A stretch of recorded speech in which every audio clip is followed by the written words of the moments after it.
Como cada jornada, tomamos el pulso de la actualidad y la vemos bajo el prisma de la opinión de nuestros picoteros, las diferentes miradas y postulados que se suelen tener acerca de una misma noticia. Para ello vamos a presentar a quienes nos van a acompañar en este tiempo de opinión y de análisis. Rosalú Fernández, ¿cómo está? Buenas noches. Hola, bienvenida. buenas noches. Muy bien. ¿Ya más tranquila después de todo el proceso electoral o te has vuelto envuelta en otro nuevo rulo electoral? Estamos en el Día de la Marmota. El Día de la Marmota, ¿no? Totalmente. Sí.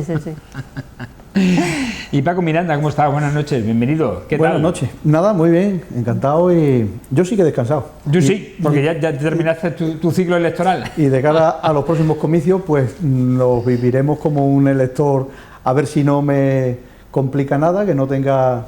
Sobre todo que no tengo muchas ganas de que me toque ya, por ejemplo, a una mesa. A una mesa, el 23 de julio, ¿no? Son muchas elecciones las que ya uno ha vivido y en esta a lo mejor pues más tranquilo, yendo a votar a mi colegio y asunto terminado. Ya hay algunos memes que están circulando por ahí que ponen mesa electoral en un chiringuito con la sombrilla allí, ¿no? Y la gente en bañador. El índice de participación puede ser alto, ¿eh? Ahí sí, en ese caso sí, efectivamente. Bueno, pues eso, de eso vamos a hablar. Cuando no hemos terminado todavía de resolver un ciclo electoral, como ha sido el de las elecciones autonómicas, hablaremos de ello, nos hemos vuelto a meter en uno nuevo, que son las generales del 23 de julio. Bueno, ayer se conoció de las primeras novedades en torno a las negociaciones que están manteniendo Partido Popular y Vox para conformar el Ejecutivo Autonómico. No está clara la cosa, aunque ayer María Guardiola adelantaba que quizás durante esta semana se anuncie un acuerdo que le permita presidir la Junta de Extremadura en solitario. Insiste en ese factor. Desde ese punto de vista, según hemos podido saber en Televisión Extremeña, la otra parte o el otro actor de la negociación dice que todo sigue o continúa abierto, es decir, que no hay nada cerrado y no hay nada aclarado. Y aquí es donde se cruzan los mensajes contradictorios entre ambas partes. María Guardiola insiste, como decimos, en gobernar en solitario, pero le hace falta el apoyo de Vox para la investidura y también para determinados acuerdos en la Asamblea, si quiere sacar adelante presupuestos y diferentes normas o leyes, ¿no? Mientras que desde Vox insisten también en que ellos, de apoyar al Partido Popular, sería entrando en el gobierno y siendo partícipe de las decisiones del Consejo de Gobierno. Por ello, piden o solicitan una vicepresidencia y 2 consejerías, al estilo de lo que se ha hecho en Castilla y León. No sabemos si la vicepresidencia en el Ejecutivo Autonómico se podría transformar en la presidencia de la Asamblea, porque también suena a Ángel Pelayo Gordillo como posible presidente de la Asamblea de Extremadura. En cualquier caso, también la rumorología ya da para todo y se ha hablado de que Víctor Sánchez de Real, que es el diputado nacional de Vox por la provincia de Badajoz, de esta formación, se apuntaba para ser el vicepresidente del Ejecutivo Autonómico, que lo ven ustedes detrás de Ángel Pelayo Gordillo. Este último término ha sido desmentido por el propio Sánchez del Real, señalando que son fuentes que están intoxicadas y que vienen de parte del Partido Popular, lo que nos da una idea de que no están las cosas cerradas, ni mucho menos todavía, y que con el avance de los días sabremos algo más. En cualquier caso, si de aquí al viernes no se produce una noticia nueva, habrá que esperar a la sesión de investidura del 20 de junio, que es martes, el próximo martes, cuando se constituye la Asamblea y cuando se conforme la mesa de la Asamblea, pues nos dará más pistas acerca de si hay un acuerdo o no hay un acuerdo. ¿Cómo lo veis vosotros, Rosa? Pues yo creo que está clarísimo que a la hora de formar gobierno va a tener que entrar Vox en el gobierno autonómico, por mucho que se quiera negar la mayor. O sea, yo creo que es una cosa que es evidente que va a entrar en el gobierno. O sea, Vox no le va a dar un paso al gobierno autonómico sin un peaje. Y el peaje va a ser pedir consejerías, pedir la presidencia o la vicepresidencia de la Asamblea, es decir, el que está marcando los tiempos realmente en todo este proceso es Vox, que es el que está diciendo cuándo quiere que se hagan las cosas y de qué manera. Yo creo que está más que claro. Aquí hay poco poca tela que cortar, como se diría. O sea, está bastante claro que el peaje es ese, que me imagino que exigirán tanto la Consejería de Agricultura como la de Bienestar Social, o mejor dicho, la de Igualdad, para cambiarle el nombre y ponerle familia o algo así, como han hecho, exactamente igual que han hecho en Castilla y León. O sea, está clarísimo que... Vox sí ha dicho que quiere el mismo modelo de Castilla. Exactamente, y además van a ir al mismo corte, o sea, a hacer el mismo corte ideológico. Con una diferencia, y es que en Castilla y León precisaban, el Partido Popular Mañueco, para investirse como presidente, precisaba con una abstención, le valía, y aquí sí que necesita el voto favorable de los 5 diputados de Vox. Es que aquí es, exactamente, aquí es que es impepinable el que pase por el aro, que María Guardiola pase por el aro, que le diga Vox, o sea, es que no tiene otra, o sea, no tiene otra. Aquí no tiene otra. ¿Cómo lo ves? No, yo coincido plenamente en que el acuerdo al que lleguen, desde luego, implicará que yo creo que Vox también entrará dentro de la Asamblea. Es más, vamos a ver, no nos hagamos trampas en el solitario, los números son los que son, y a partir de ahí la fortaleza que le propicia, como tú antes apuntabas, a Vox en este caso, porque tenía que ser un voto favorable, sí o sí, y si no, no le dan los números. Y dentro de las especulaciones posibles de qué cargos o qué puestos sean los que se ocupen y tal, bueno, no sé, eso ya estará por verse, porque al final esto entra dentro de las especulaciones o de el entendimiento que uno pueda tener acerca de lo que puedan, de lo que puedan, porque el corte suyo ideológico quiere sentar qué perfil ideológico. Al final será lo que, en fin, a lo que lleguen, al acuerdo que lleguen. A mí lo que quizás me gustaría que tomaran buena cuenta, porque muchas veces pasa que en política se habla, en campaña se dicen ciertas cosas que después hay que embuchárselas, que después hay que tragarse el sapo, porque uno no puede llevar la arrogancia por bandera cuando uno dice yo haré o no haré. Es decir, esto pasa en todos los sitios, en todos los partidos, y lamentablemente, y digo lamentablemente porque sería mucho más creíble por parte de los electores el que tú tengas conciencia de lo que se dice en campaña es lo que después se va a materializar, y no que luego, dependiendo del partido, de las circunstancias, del momento, y lo hemos vivido, bueno, pues en muchos momentos, ¿no? Lo vivimos en su momento a nivel nacional, cuando no se iba a pactar bajo ningún concepto con Podemos y con Bildu y no sé cuánto, y mira dónde hemos acabado. Y María Guardiola pues ha tenido también, a mi juicio, un punto de arrogancia en el sentido de decir que quiere gobernar en solitario, que no va a ceder en ese sitio. Incluso las últimas declaraciones apuntaban un poco por ahí, pero creo que es mucho más sensato, honesto, que al final se va a tener que producir, y además es absolutamente lícito, es democrático, entra dentro de las reglas de juego y asunto terminado, y luego después que hagan las políticas que tengan que hacer. Pero yo estas posturas así intransigentes, radicales y de no porque no, que luego acaba siendo que sí, creo que también un poco resta ese punto de credibilidad que deben de tener los políticos en general, porque creo que uno de los lastres que se arrastran después, porque es algo que tú puedes reprobarle a quienes te han dicho que eso no lo van a hacer bajo ningún concepto y luego acaban haciéndolo. Con lo cual, ese va a ser un mantra que después se acaba arrastrando. Le pasa a Sánchez con todo lo que era que no, y acaba siendo que sí, y ese es un lastre y un mantra que va a tener que arrastrar, porque la gente no lo va a perdonar.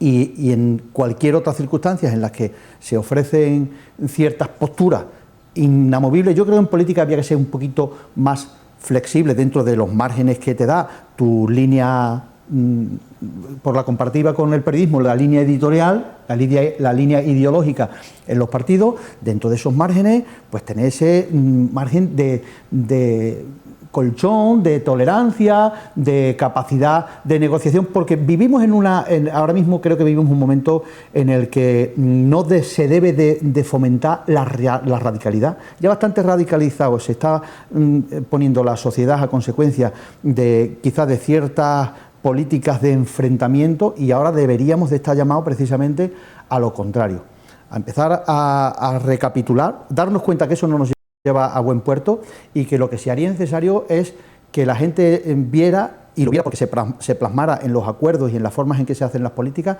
de que es posible el diálogo, que es posible el entendimiento, que dentro de que cada uno tiene sus líneas, sus corrientes ideológicas, pero dentro de esos parámetros somos capaces de entendernos con el que tenemos enfrente, que no tiene que convertirse en el enemigo, que podemos ser adversarios, que podemos querer que las políticas vayan dirigidas hacia a una línea, si es más de derecha, más de centro o de izquierda, pero que esa capacidad de diálogo y la intransigencia creo que a la gente la castiga, que no les gusta, que es algo que da grima, que cada vez la gente... Por eso es esa desafección que en algunas ocasiones yo he hablado de la gente en general hacia la política, creo que se da por estas cuestiones, por tanta radicalidad y tanto inmovilismo y tanto discurso rancio. Hay que ser un poquito más tolerante, a mi juicio. Hemos pasado de la cultura de partidos a la cultura de bloques y además con muchísimas líneas rojas a ambos lados de los bloques. Hoy se ha inaugurado en el Archivo Histórico Municipal de Mérida una exposición, la verdad que muy bonita, que yo invito desde aquí a que todos la puedan ver, que son la transición política en España, los carteles electorales y la hemeroteca de la transición que tiene o que guarda el Archivo Municipal de Mérida. Y precisamente en la inauguración de esta exposición, en la que se pueden ver carteles de las primeras elecciones municipales del año 79, de las primeras generales del 77 o de las primeras autonómicas del 83, han asistido los exalcaldes socialistas Antonio Vélez y Ángel Calle y el presidente del Senado, Juan Ignacio Barrero. Y los tres apuntaban a que ellos vivieron la cultura de la transición, es decir, ellos en primera persona eran adversarios, Paco, como tú dices, pero había un respeto mutuo que a día de hoy, dice, se ha convertido en amistad entre personas de diferentes ideologías. Claro, es que pues eso se ha perdido. Sí, pero porque se pierde el respeto hacia el contrincante. Entonces se trata de machacar al que está enfrente, no se respetan las ideas, se ningunean sus políticas o su gestión, se ningunea todo, y en el momento en que se le intenta quitar esa validez que tiene o reconocer la victoria del oponente, de alguna manera es cuando se pierde, entra en esa falta de respeto. Esa falta de respeto es evidente que yo no puedo respetar ni puedo mirar con buenos ojos a la persona que me está faltando al respeto de una forma tan clara y tan pública y me está ridiculizando cada 2 por 3. Es evidente. O sea, se tiene que hacer... hay políticos que hacen de tripas corazón realmente últimamente, porque están siendo continuamente avasallados públicamente en distintas tertulias por muchos periodistas, en la prensa, de forma continua, se está destrozando la imagen o se está intentando destrozar la imagen de algunos políticos, de una manera o de otra. Se está intentando hacer a través de las redes sociales, a través de memes, a través de situaciones ridículas, que lo único que buscan es el chascarrillo de humor, pero al mismo tiempo es el buscar el ridículo de esa persona, el ridiculizar al contrario. En el momento en que tú pierdes el respeto hacia el contrario, estás perdiéndote el respeto tú mismo, porque puede ser que de momento te salga la cosa bien, pero a la larga ya te digo yo que no, porque es que el mismo juego al que entras tú cuando haces eso, el contrario te lo hace a ti. Entonces, esa falta de respeto, esa falta de valorar el esfuerzo que hace esa otra persona, de ese otro contrincante, al final eso repercute en la sociedad. Esa es la desafección que se está viviendo. ¿Por qué? Pues porque el gilipollas sí, mira qué risa, jaja. O sea, esa es la desafección real. Esa es la desafección real. Bueno, aquí tenemos a dos tertulianos, como son dos picoteros, como son Antonio Vélez y Domingo Hidalgo, que han recordado en varias ocasiones aquí que era tradicional, sobre todo en los años 80, cuando se terminaban los plenos y toda la corporación al kiosco a tomar una cerveza, pero mezclándose unos con otros partidos. En el momento en que conviertes al adversario porque es un compañero, en el enemigo, es que es un compañero, se pierde... Es un compañero. Que se pierde en el momento en que lo conviertes en el enemigo. Y lamentable, y mira, y dentro de la contienda política es lícito que uno ponga de manifiesto, pues, en fin, pues los errores, las contradicciones, todo lo que uno entienda conveniente, porque al final uno es dueño de sus palabras, de sus actuaciones, y si alguien te lo reprueba sin faltar a la verdad, pues chico, quien dice verdad ni peca ni miente. Eso entra dentro de la contienda política, de lo lógico, de lo normal. Lo que pasa es que luego si repasamos esa frontera, y vuelvo a repetir, y nos convertimos en enemigos, y siembras ese gen, lo vas depositando en tu entorno, en tus simpatizantes, en la gente de tu corriente ideológica, y vas creando ese caldo de cultivo en el que parece que el hecho de que tú estés dentro de una ideología distinta a la mía me haga ya alguien ingrato, alguien con quien no puedo tener una relación normalizada de amistad o de... cada uno vive la vida como le toca, y yo personalmente he tenido que sufrir pues un poco ese rechazo por haber tenido una significación política, por haber estado bajo el paraguas de unas siglas y haberlo hecho públicamente, de lo cual me siento orgullosísimo. Dicho sea por otra parte, yo he servido a mi ciudad durante 8 años como concejal, 4 años en la oposición y 4 años en el gobierno, y bueno, pues cada uno juzgue lo que yo pude hacer bien o mal o regular, ¿no? Esa es una parte. Pero yo, que he sido autónomo toda la vida, o sea, que decir, yo no he conocido otro tipo de trabajo, lo era antes y después. Cuando terminé la política, volví a mi trabajo, me tuve que reinventar, y lamentablemente sí que viví, y eso lo digo con dolor, porque mi vida laboral siempre discurrió con mi apellido como bandera. Es decir, era Pinturas Miranda, Hermanos Miranda. Hemos cambiado de modelo de negocio porque mis hermanos y yo teníamos la empresa en común, y unas veces pues, nos ha convenido ser una sociedad limitada, una comunidad de bienes, dependiendo de las circunstancias puntuales. Pero siempre el apellido Miranda ha ido acompañado de nuestro logotipo. Y cuando yo terminé la política, me tuve que convertir en Refordecora, algo que nada tenía que ver y que mi apellido no pudiera sonar, porque lamentablemente viví pues cómo las siglas me habían pesado en el ámbito laboral. Eso sí que es una pena. Y no se me apartaba, o se me quería o no se me quería, por lo bueno o malo que fuera en mi profesión, sencillamente por el hecho de estar de un lado y de otro. Eso sí que es una sociedad que tiene un problema, y ese problema lo generan los políticos. Por eso digo que hay que llegar al entendimiento, ser capaces de llegar y tender puentes, y que nunca debe de ser algo absolutamente inamovible, hombre, salvo cuestiones muy radicales, ¿no? Pero dentro de la normalidad, ¿cómo no nos vamos a poder entender? Pues claro que sí, deberíamos de poder entendernos. Se empiezan a sacar temas que ya no tiene sentido sacarlos, crear una crispación cuando las cosas están más tranquilas, cuando todo está más calmado, cuando se va viendo una evolución positiva en las cosas o en el ambiente o en la sociedad, crear de la nada un conflicto y tensionar a la sociedad de nuevo, yo creo que tampoco es muy aceptable, ¿no?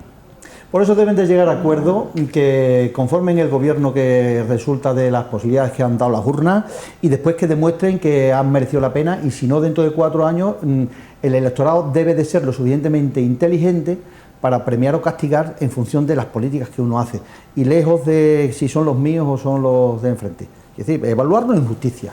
Esa es la que debería de ser. Veremos en qué queda esto al final. Volvemos a insistir, si no es antes de final de esta semana, tal como apuntaba Guardiola, será el martes 20 de junio, cuando a lo mejor salimos de las dudas, o no. Yo creo que el 20 el 20 va a ser significativo. Sí, lo va a ser, indudablemente, lo puede ser. Sí, pero sí, vuelvo a sí, insistir, sí. Lo mismo es una negociación en 2 partes. Y hay una primera negociación para conformar la mesa de la Asamblea y una segunda negociación para conformar el Ejecutivo. Pero vamos, que puede pasar también. Por el aro va a pasar seguro. Por el aro veremos pasa. en qué queda, ¿no? Y qué noticias tenemos de todo esto. Hoy, por cierto, se ha anunciado desde el consistorio emeritense, ya en crónica local, que se va a sacar en los próximos días la licitación de nuevo del Museo de la Ciudad. Era una licitación que ha quedado desierta, que tiene un importe de 3 millones de euros, tanto para la reforma, tanto para la redacción del proyecto como para la propia reforma del edificio. Hoy la delegada de Urbanismo en Funciones, Carmen Yáñez, ha dicho que no sabe el motivo de por qué esta licitación ha quedado desierta, pero que puede apuntar a que las empresas no quieren participar en un proceso en el que la redacción y la rehabilitación vayan en una misma licitación. Por ello, va a sacarse 2 licitaciones, 2 lotes para este proyecto. Por una parte, la redacción del proyecto, a la que se presentarán los gabinetes de arquitectura que corresponda y gabinetes técnicos, y por otra, la de la reforma del propio edificio para llevar a cabo este museo de la ciudad y de la historia de Mérida, ¿no?, en el mercado de Calatrava. Pero es curioso, significativo el hecho de que en un proyecto importante, que son 3 millones de euros, haya quedado desierto. Un proyecto de obra pública importante en el que normalmente suelen acudir varias empresas, ¿no? Por ejemplo, hemos conocido también esta semana que ya se ha adjudicado la obra del desdoblamiento del acceso norte de la Nacional 630 de Mérida, desde la rotonda de los Cabezones, de Monte Alto hasta la del tanatorio, ¿no? Hasta el tanatorio, sí. Efectivamente, y ahí en la licitación se puede ver que se han presentado muchísimas empresas a este proyecto, ¿no? Y ya se ha adjudicado a una empresa. Y resulta cuando menos curioso el hecho de que una obra pública también de importancia como esta, pues haya quedado desierta. Pues yo creo que eso tiene que ver más que nada con los importes. No. Mira, las empresas yo creo que no, que las empresas no son tontas. Y si escuchaba recientemente que la administración últimamente tenía una tendencia a marcar unas cifras por debajo de precio de mercado. Y en los tiempos que corren ahora, licitaciones. Sí. Y en los tiempos que corren ahora mismo eso es muy complicado. Es decir, es muy complicado porque si tenemos una variación de precio tan volátil, ahí hay empresas que no se quieren entallar las manos. Están viendo cómo proyectos a los que se han ido en una licitación y han sido adjudicados y han tenido que renunciar porque se ha hecho absolutamente inviable. Desconozco el detalle del proyecto o de las pretensiones de este proyecto, pero a mí me da que es mucho más probable que una vez que esto cae en manos del estudio de un gabinete de arquitectura y se evalúan los costos reales, porque eso se ve con, en fin, por lo menos el trazo grueso se ve con relativa facilidad, y si los precios no se ajustan a la realidad de lo que el mercado demanda ahora mismo por los costos de producción, pues es fácil que sea ese el motivo, porque las empresas no están para perder dinero, estoy seguro. Al problema me remito, y ponías como ejemplo el del desdoblamiento al que han acudido pues muchas empresas, y las empresas están ávidas de proyectos, de ganar dinero, y en este caso incluso la parte que tiene que ver con la administración, pues aunque la parte burocrática es así un poco rizada, pero que al final es dinero garantista, es decir, que de alguna manera te da cierta tranquilidad acceder a un proyecto de esta naturaleza porque sabes que vas a cobrar, pero claro, poco útil o poco inteligente es una empresa si sabe que el costo por el que sale, si son 3 millones y resulta que los números me dan que son 3,5, pues lo mejor que puedo hacer para no ganar, pues como decía el del refrán, para hacer y andar en chacleta, mejor me estoy quieta.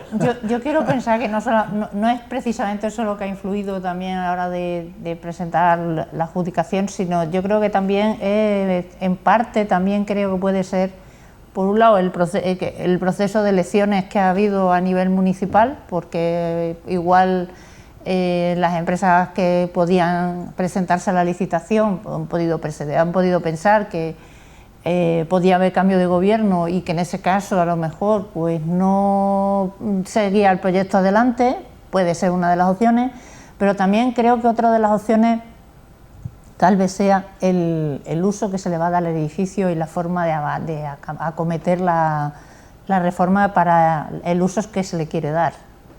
Pero al final, mira Rosa, al final en este caso, como no es ni tan siquiera un concurso al que después vayan a tener que gestionar el uso, da igual, es decir, yo como empresa, a mí me dan un proyecto para sacarlo adelante y la rehabilitación y adecuación de ese espacio, y yo voy a cobrar por la rehabilitación, y luego déle usted el uso que estime conveniente. La rehabilitación de ese espacio es complicada. Pero que a la empresa le importa poco el uso al que le vayan a destinar, cuando no dentro de la licitación no va implícito la gestión del edificio, es la rehabilitación, con lo cual ¿me interesa o no me interesa esa obra?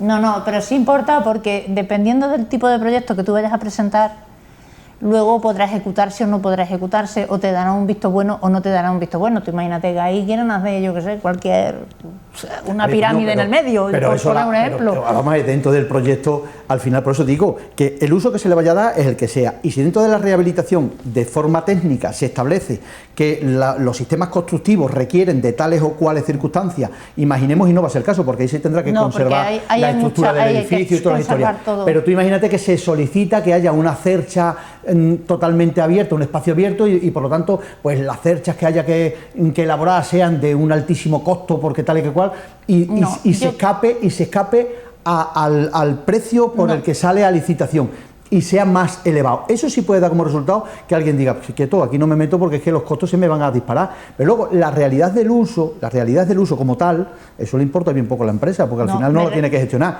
Ahora, si lo que usted me pide dentro de este espacio me limita en cuanto a los vanos, a las luces, a la forma constructiva, ahí ya sí entra la parte técnica, en la que en lugar de un pilar de 5, pues tiene que ver uno de 30, y si en vez de una cercha con un punto intermedio de apoyo tiene que ser un vano completo, pues ya tiene que llevar no sé qué cargas o qué tal. Es decir, esa parte, pero desde el punto de vista económico, de la materialización del proyecto. La rehabilitación que tiene que hacerse en el interior del edificio. ¿Por la, perdona? La rehabilitación que tiene que hacerse en el interior del edificio. Sobre todo es esa parte en la que tiene pero más problemas. El costo me refiero de la obra. Que es que yo creo que ahí va uso. Parte sí, pero también es por el uso que se le vaya a dar luego, porque en función del uso tienes que utilizar unos materiales más adecuados o menos, también. Sí, Rosa, por eso digo que el proyecto vendrá condicionado con... El problema que tiene es que el interior es todo de madera.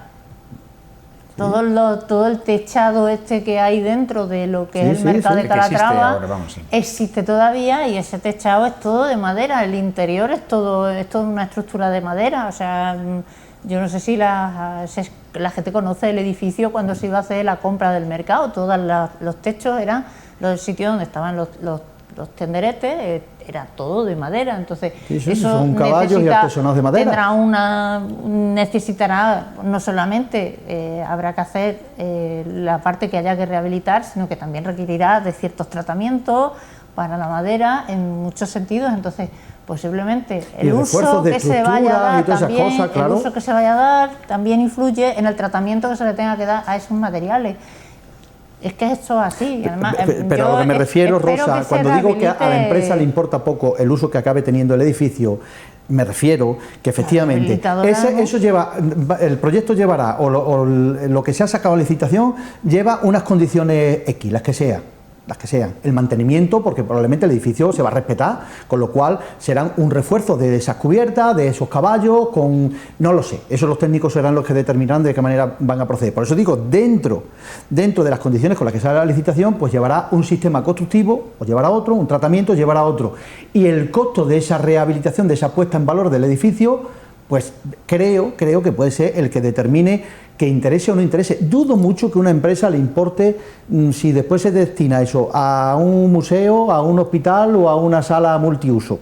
Es decir, a mí me dice usted que esto se lo tengo que dejar en tales o cuales condiciones, le presento el proyecto, mi propuesta, y será la que se acepte o se deja aceptar. Y si entra en precio, pues a la empresa le va a interesar sí o sí, y me da más. A lo mejor esa parte que tú has dicho primera también puede haber tenido algo que ver, bueno, un poco la incertidumbre. Caso, hoy la delegada de urbanismo no sabía cuál ha sido el motivo. Ya os lo digo, adelantado, que no sabe cuál es el motivo que haya quedado desierto. Generalmente te digo que las empresas que están pagando dinero, y cuando sale una oferta de trabajo de esta naturaleza, cuando hay el respaldo de la administración desde el punto de vista económico, aunque vuelvo a repetir que yo trabajo para la administración y a veces es un poco farragoso el tema de los requisitos burocráticos y tal, pero al final también es garantista. Yo creo que lo que ha frenado más a la hora de presentarse a las licitaciones, independientemente luego de lo que es el desarrollo del proyecto, toda la rehabilitación y todo esto, ha sido que ha salido el que pudiera haber algún cambio de gobierno, que entonces no se tirara para adelante. No continuara el proyecto. Exactamente, y entonces no continuara luego ese proyecto de rehabilitar ese edificio, y entonces pues que se plantearan de esa manera. Y yo creo que ahora lo que sí creo que va a pasar una cosa, que van a sacar... Que además también eres jurídica, que al final la administración es garantista cuando un proyecto sale a licitación, ¿no? Es decir, sabe que se va a hacer aunque cambie el gobierno, ¿no?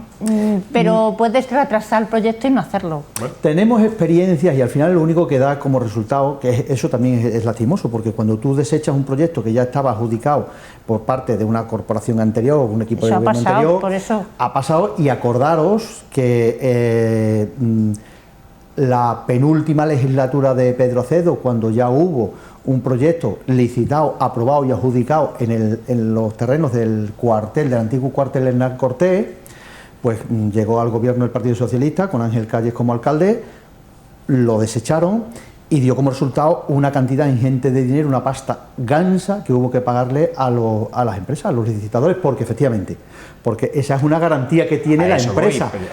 La administración es garantista. Eso forma parte también un poco de la responsabilidad de los gobernantes, no hacer tabla rasa y pretender borrar de un plumazo lo que hicieron anteriores corporaciones a costa del erario público.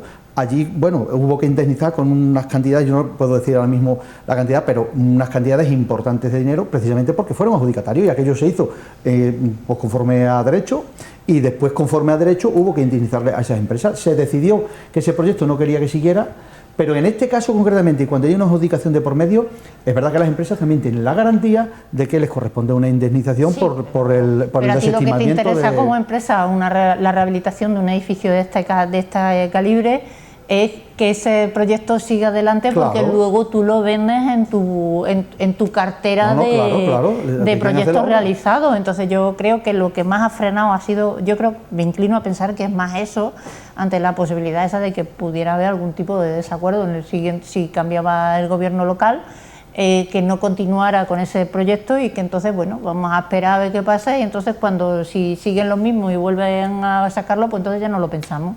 Bueno, en cualquier caso, ya está hecho, y ya en breves días conoceremos la nueva licitación, ya separado en dos lotes. Insistimos, por una parte la redacción del proyecto y por otra la rehabilitación. Pero eso, ¿sabe lo que va a dar lugar? A que el proyecto salga, pero la rehabilitación dé lugar a una nueva licitación. También, porque no se ajusta el proyecto a la licitación, a la rehabilitación. Bueno, pues eso tiene que ir de la mano, sí o sí, Rosa, eso no puede ser. O sea, tú haces un proyecto y a la empresa que se le adjudique la rehabilitación del proyecto tiene que ir sí o sí con el arreglo del proyecto. Es más, la licitación de la rehabilitación lleva acompañado el proyecto, si no, no se puede dar precio. Es decir, si yo como empresa constructora no recibo los planos y la memoria técnica sobre la que tengo que hacer la oferta, ¿qué voy a ofertar? No, eso no pasa, eso no puede pasar. No puede pasar porque es que no tiene sentido, Rosa. No sería la primera vez. Pero eso no puede ser, Rosa. Yo he ido a muchos, he ofertado muchas obras, y tú no puedes ofertar una obra que no te han dado una memoria técnica previa. Es decir, si aquí se va a hacer de esta forma, pues sacan a licitación el proyecto, y el proyecto lleva implícito la parte técnica y la parte económica, es decir, la tripa del proyecto. Y ahora esto es lo que va a la licitación de una posible, cuando lo saquen, para que las empresas quieran ir a ese proyecto. Vemos. Te doy la memoria y sobre eso licitas. Oferta. Tiempo al tiempo, lo veremos. Tiempo al tiempo, no demos más vueltas. Tenemos que irnos sin antes hablar de las elecciones generales, porque sobre este aspecto el presidente del Partido Popular, Alberto Núñez Feijóo, ha dicho que si el Partido Popular gana, el PSOE tendrá, dice, la oportunidad para reconstruir el partido que existía antes de Sánchez. Hay un rumor que está circulando por los ambientes políticos, en los que se está insinuando que en el caso de que el Partido Socialista perdiera las elecciones de los próximos comicios del 23 de julio y Pedro Sánchez dimitiera, el extremeño Guillermo Fernández Vara sería el que se hiciera cargo de la gestora para volver de nuevo a la normalidad del partido y hacer unas primarias para elegir al nuevo secretario general. Todo esto en el supuesto, por insistir, de que el PSOE perdiera las elecciones y no pudiera conformar gobierno de la nación. ¿Qué opináis? Pues que si piensan que los extremeños somos la panacea a la hora de arreglar cosas, entonces estamos muy equivocados últimamente, ¿no? Yo creo que, bueno, esto es hablar por hablar, ¿no? Son cábalas que siempre se hacen de una forma o de otra. Vamos a esperar primero a que pasen las elecciones del 23J y luego ya habrá que ver qué pasa de una vez que pasen los resultados. Estamos como con las encuestas electorales, sí, muy bonitas todas, ¿vale? Unos resultados fantásticos, unos resultados muy feos, lo que tú quieras para cada uno de ellos, pero hasta que no pasan las cosas no se sabe cuál va a ser realmente las decisiones que se van a tomar una vez que estén los resultados electorales. Pero vamos, que si los extremeños somos la referencia a la hora de reconstruir todo, pues oye, bienvenido sea, ¿no? Estos son los rumores que a mí al menos me han llegado en torno al cambio de actitud de Guillermo Fernández Vara desde la noche electoral al día siguiente. Y que le habrían encargado o tendría ese encargo. Es verdad que fruto vuelvo a insistir, dentro de la rumorología. La rumorología. Dentro de la rumorología, que no deja de ser esto, lo que sí, mi opinión personal, creo que esa va a ser una gran oportunidad para el Partido Socialista, y en eso coincido con las manifestaciones que ha hecho Feijóo, porque, hombre, en entornos, digamos, íntimos de gente del Partido Socialista, yo creo que el día que Sánchez salga por la puerta van a quedar muy satisfechos y muy tranquilos. Y esta va a ser una gran oportunidad. Es decir, si se da como... Ahora también digo, que de Sánchez hasta el rabo todo es toro. Es decir, que nos tiene acostumbrados a como el ave fénix, o sea, resurge de sus propias cenizas. Así es que, ojo y cuidado, lo hizo ya una vez, porque no sería la primera vez. Es que de todas formas yo pienso una cosa, que esto siempre se está tirando la misma piedra al mismo tejado, o sea, siempre se tira la misma piedra al mismo tejado. Con Zapatero también se decía lo mismo. No, es que son dos patas del mismo banco, Con Zapatero Rosa. se decía exactamente lo mismo. Uno inició lo que el otro continuaba. Luego se empezó a decir lo mismo con Rubalcaba. O sea, ¿qué pasa? Que dentro del Partido Socialista nadie es válido nada más que el que le dice sí buena al PP. Rosa, comparar es que hay que decirlo ya claramente, ¿no? Comparar Rubalcaba con Pedro Sánchez o con Zapatero es comparar el tocino y la velocidad. Rubalcaba, y se le podrán tener más o menos simpatía, pero demostró con claridad meridiana que era un hombre de Estado, que era un tío cabal, dentro de su ideología y de sus historias, y lo demostró dentro de sus labores de gobierno y en los momentos en que le tocó lidiar con situaciones bien complicadas. Por eso digo, comparar Rubalcaba con Zapatero y con Sánchez, el tocino y la velocidad. Ojalá el Partido Socialista tuviera a alguien del perfil y del pelo de Rubalcaba que otro gallo cantaría. Quiero decir, porque nos iría a todos mejor, a todos, y me incluyo, no teniendo una ideología de izquierda, pero me incluyo, porque creo que lo que es bueno para el país lo es bueno para todos. Entonces, se tira sobre el tejado de Zapatero y se tira sobre este. Hombre, es que el uno inició lo que el otro está concluyendo. La deriva más absoluta y el absolutismo dentro del Partido Socialista. O sea, es que el tío ha sido capaz de descafeinar totalmente cualquier órgano, lo que en un momento determinado le vino de cojones, que fue las bases y que todo el mundo opinara no sé cuánto, y ahora ya se ha garantizado él en el último congreso al que ha ido a poner firme a todo el mundo y que aquí no se mueve ni el tato. Lo único que les queda, a mi juicio, son las elecciones del 23 de julio y del resultado que sostenga ahí dependerá también el futuro del Partido Socialista. Y creo que si se acaba marchando o se le empuja, será muy beneficioso para todos. Y cuando digo para todos, también me incluyo, vaya. Entonces, esa será una gran noticia. ¿Algo más? No, porque claro, yo le daba la pata a otro, pero no precisamente a ese.